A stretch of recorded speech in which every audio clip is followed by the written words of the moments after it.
కన్యాకుమారి నుంచి కశ్మీర్ వరకు ప్రజలందరితో మమేకమై వారందరినీ ఏకతాటిపైన నడిపిస్తే అది ఆత్మనిర్భర భారత్ అవుతుంది.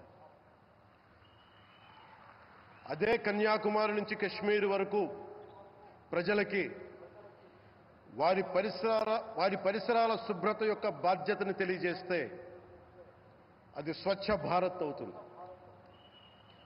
అదే కన్యాకుమారి నుంచి కశ్మీర్ వరకు ప్రజల గుండెల్లో దేశభక్తి, ధైర్య సాహసాలతో నింపితే అది పటిష్టమైన, బలిష్టమైన భారతం అవుతుంది. అది ఒక రోజున అఖండ భారతం అయి తీరుతుంది.